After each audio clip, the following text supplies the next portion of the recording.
எங்க ஊர் சாய்பாபா கோயிலுக்கு வியாழக்கிழமை சாயங்காலம் போனா ஒயிட் கேசரி கிடைக்குங்க.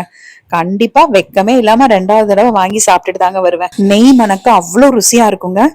கரெக்டான ப்ரப்போர்ஷனோட எப்படி பண்றதுன்னு சொல்றேன். 1 டம்ளர் வெள்ளை ரவை எடுத்திருக்கேன். அதே டம்ளர்ல 1 டம்ளர் சர்க்கரை, அரை டம்ளர் நெய். ஒரு கடாயில 2 ஸ்பூன் அளவுக்கு நெய் ஊத்திட்டு முந்திரி வறுத்துக்கலாம். முந்திரி லேசா வறுபட்டதுக்கு அப்புறமா திராட்சை சேர்க்கணும். ரெண்டும் சேர்த்தோம்னா திராட்சை டக்குன்னு கரிஞ்சிரும், முந்திரி வறுபடாது. அதனால கலர் பவுடர் போடாம பண்றதுனால ஒயிட் கேசரிங்க, வேற ஒண்ணும் விஷயம் கிடையாதுங்க.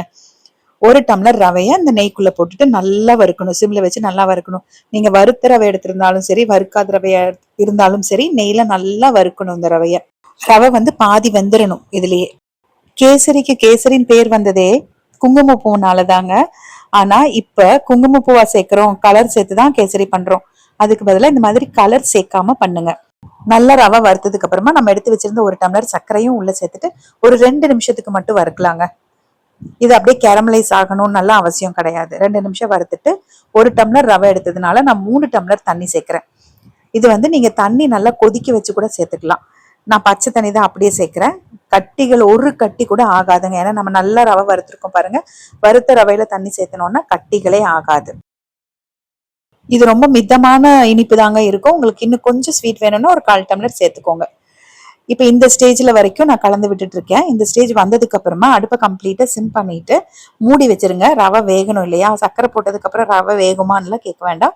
கண்டிப்பா ரவை வெந்துடும். பாருங்க, நல்லா கலந்து விட்டுக்கோங்க.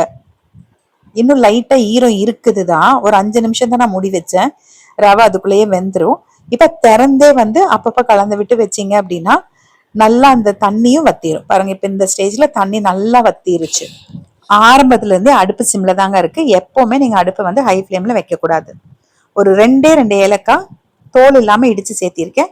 இப்ப மீதி இருக்கிற நெய்யையும் கொஞ்சம் சேர்த்துக்கலாம். முழுவதுமாவே இப்பவே சேர்த்துக்கலாம். ஆனா நான் கொஞ்சம் கொஞ்சமா சேர்க்கிறேன். நீங்க முழுவதுமா நெய் எடுக்கிறதுக்கு பதிலா நெய்யும் எண்ணெயும், அதாவது சன்ஃபிளவர் ஆயில் எடுத்துக்கோங்க. 2 பாதி பாதி எடுத்துக்கலாங்க. அதுவும் நல்லா இருக்கும். ஏன்னா நெய்னா கூட ஆற ஆற அப்படியே இறுகிரும். இதை நீங்க எண்ணெய் சேர்த்தீங்க அப்படின்னா அந்த அளவுக்கு இருக்காது. ஏன்னா எண்ணெய் உங்களுக்கு எந்நேரமானாலும் அப்படியே தான் இருக்கும். நெய் பாத்தீங்கன்னா கொஞ்ச நேரம் ஆகும்போது இறுகிரும். அதனால நீங்க நெய்யும் எண்ணெயும் சேர்த்து கலந்து கூட யூஸ் பண்ணிக்கலாம். ஆனா அளவு இதுதாங்க, 1/2 டம்ளர் கரெக்டா இருக்கும். நெய்யும் எண்ணெயும் சேர்த்து எடுத்தாலும் மொத்தமா 1/2 டம்ளர், இல்ல நெய் மட்டும்னாலும் 1/2 டம்ளர். அவ்வளவுதான். நல்லா கலந்து விட்டுட்டு மூடி வச்சு ஒரு 2 அல்லது 3 நிமிஷம் வச்சீங்கன்னா சூப்பரா செட் ஆயிருங்க. அவ்வளவுதான், கேசரி ரெடி ஆயிருச்சு. இன்னைக்கு உகாதிக்கு பாயசம் பண்ணலாம்னு நினைச்சேன். ஆனா இன்னைக்கு வியாழக்கிழமையாவும் இருக்கிறதுனால இந்த கேசரியை பண்ணிட்டேன். சாய்பாபா கோவில் போன ஞாபகத்துல இந்த கேசரியை பண்ணிட்டேன். அவ்வளவுதாங்க. இது அந்த நெய்யோட கலர் தான் கொஞ்சம் லைட்டா எல்லோயிஷா இருக்கு. மற்றபடி நான் எந்த கலர் பவுடரும் சேர்க்கல. செம்ம டேஸ்டா நெய் மணக்க இருந்துச்சுங்க.